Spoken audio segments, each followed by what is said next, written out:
Breaking news చూస్తున్నాం. TDP manifesto విడుదలైంది. గతంలో ఇచ్చిన హామీలను అమలు చేస్తామని చెబుతున్న టీడీపీ అన్ని వర్గాలకు లబ్ధి చేకూర్చే విధంగా మేనిఫెస్టో రూపొందించింది. రైతుల ఆదాయం రెట్టింపు లక్ష్యంగా అనేక హామీలను మేనిఫెస్టోలో చేర్చింది. 2018 అంశాలను ప్రాధాన్యమిస్తూ మేనిఫెస్టో రూపొందించింది టీడీపీ. గత 5 ఏళ్లలో చేపట్టిన అభివృద్ధి సంక్షేమ కార్యక్రమాలను వివరిస్తూ వచ్చే 5 ఏళ్ల ప్రణాళికలను మేనిఫెస్టోలో రూపొందించారు. టీడీపీ మేనిఫెస్టోలో రైతులకు తొలి ప్రాధాన్యం కల్పించారు. రైతులకు 12 గంటల పాటు ఉచిత విద్యుత్ అందిస్తామని హామీ ఇచ్చారు. అన్నదాత సుఖీభవ పథకం వచ్చే 5 ఏళ్లకు వర్తించేలా హామీ ఇచ్చారు. స్వామినాథన్ కమిటీ సిఫారసులను యథాతథంగా అమలు చేస్తున్నట్లు పేర్కొన్నారు. ఆక్వా రంగానికి అధిక ప్రాధాన్యం ఇచ్చింది టీడీపీ. కరువు రహిత రాష్ట్రంగా ఏపీని మార్చడమే లక్ష్యమని మేనిఫెస్టోలో పేర్కొన్నారు. ఈ ఏడాది చివరికల్లా పోలవరం ప్రాజెక్టు పూర్తి చేసి 40 లక్షల ఎకరాలకు సాగునీరు, 28.5 లక్షల మందికి తాగునీటి వసతి కల్పించడమే లక్ష్యంగా పేర్కొంది.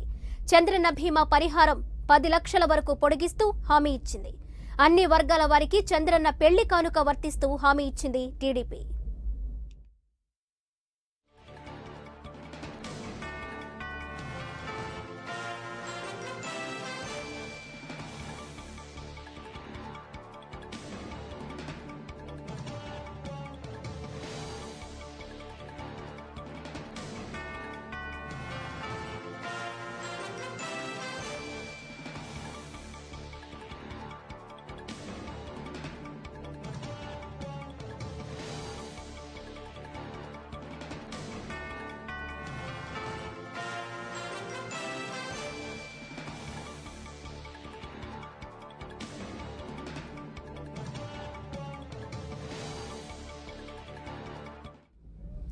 టీడీపీ విడుదల చేసిన మేనిఫెస్టోకు సంబంధించి మరింత సమాచారం మా సెక్రటేరియట్ ప్రతినిధి ఎంపీ రావు అందిస్తారు.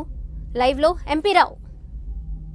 అంటే ఇప్పటివరకు అయితే అధికారికంగా విడుదల చేయలేదు. టీడీపీ అధినేత చంద్రబాబు నాయుడు మేనిఫెస్టోను విడుదల చేస్తారు. మనకైతే ఇది ఎక్స్క్లూజివ్గా మనకి మేనిఫెస్టోకి సంబంధించినటువంటి డీటెయిల్స్ అన్నీ కూడా మనకు అందిన ఏపీ 24/7కు. దీంట్లో చూసినట్లయితే రాబోయే 5 ఏళ్లకు సంబంధించి తెలుగుదేశం పార్టీ మేనిఫెస్టో ఎలా ఉండబోతుంది, ఎటువంటి హామీలు ఇస్తున్నాము, గడిచిన 5 ఏళ్లలో తెలుగుదేశం ప్రభుత్వం హయాంలో అభివృద్ధి సంక్షేమం ఏ విధంగా చేపట్టాము, రాబోయే 5 ఏళ్లలో ఎలాంటి కార్యక్రమాలు ప్రవేశపెట్టబోతున్నాము అనే అంశాలతోటి తెలుగుదేశం పార్టీ మేనిఫెస్టో రూపకల్పన జరిగింది. మొత్తం 78 పేజీలతోటి ఒక పుస్తకాన్ని కూడా మేనిఫెస్టోకి సంబంధించినటువంటి బుక్ను కూడా తెలుగుదేశం పార్టీ ఇప్పటికే రూపొందించింది. దీన్ని ఇంకా అధికారికంగా విడుదల చేయాల్సి ఉంది. మొత్తం 18 అంశాలను ప్రాధాన్యత అంశాలుగా తీసుకుంటూ ఒక్కొక్క అంశానికి సంబంధించి గడిచిన 5 ఏళ్లలో గడిచిన 5 ఏళ్లలో ఎలాంటి పురోభివృద్ధి సాధించాము, రాబోయే 5 ఏళ్లలో దానికి సంబంధించి ఏ విధంగా ముందుకు వెళ్ళబోతున్నాము అనే అంశాలను వివరిస్తూ కూడా మేనిఫెస్టో రూపకల్పన చేశారు. సో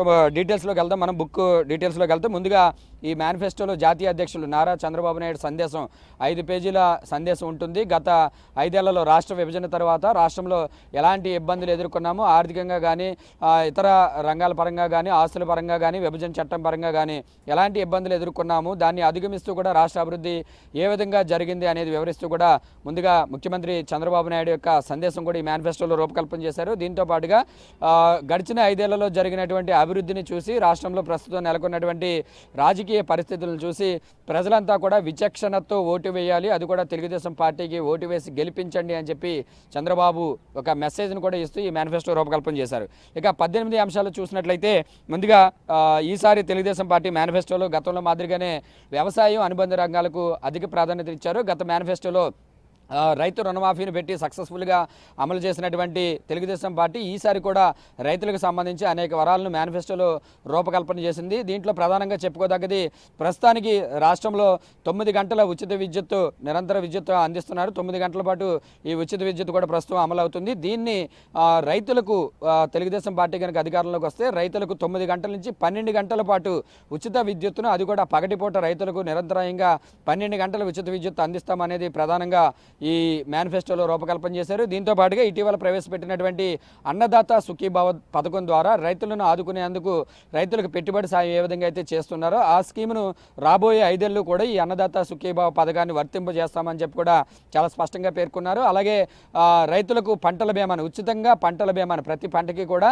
ఉచిత పంటల బీమా సౌకర్యాన్ని కల్పిస్తామని చెప్పి కూడా రైతులకు ప్రాధాన్యతనిస్తూ కూడా మేనిఫెస్టోలో రైతులకు ఇచ్చేటటువంటి హామీలను పొందుపరిచారు. అటు ఆక్వా రంగం ఉద్యాన రంగాన్ని కూడా ప్రాధాన్యతనిస్తూ కూడా మేనిఫెస్టోలో అనేక హామీలను పొందుపరిచారు. ఆక్వాకు సంబంధించి ప్రస్తుతం కోస్తా తీరం వెంబడి ఆక్వా 9 జిల్లాల్లో కూడా ఆక్వా కల్చర్ ఎక్కువగా అభివృద్ధి చెందుతుంది కాబట్టి రాబోయే రోజుల్లో ఆక్వాని మరింత పటిష్టపరిచే విధంగా కూడా అనేక చర్యలు తీసుకుంటాము. దీంతో పాటుగా రాష్ట్రంలో ఉభయ గోదావరి జిల్లాలో ఏదో ఒక చోట ఫిషరీస్ యూనివర్సిటీని కూడా ఏర్పాటు చేస్తామని చెప్పి కూడా ఈ మేనిఫెస్టోలో రూపకల్పన చేశారు.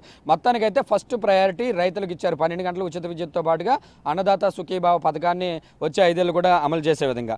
ఆ తర్వాత రంగం నీటిపారుదల రంగానికి రెండో ప్రయారిటీ ఇచ్చారు. నీటిపారుదల రంగం ప్రస్తుతం నీటిపారుదల రంగానికి గడిచిన 5 ఏళ్లలో కూడా ఎలాంటి ప్రాధాన్యత ఇచ్చారు. మొత్తం 64 సాగునీటి ప్రాజెక్టులు పెండింగ్లో ఉన్నటువంటి సాగునీటి ప్రాజెక్టులతో పాటుగా కొత్త ప్రాజెక్టులు కలిపి 64 ప్రాజెక్టులు ఉన్నాయి. వీటన్నింటినీ కూడా ఇప్పటికే చాలా వరకు సగానికి పైగా ప్రాజెక్టులు పూర్తయినవి.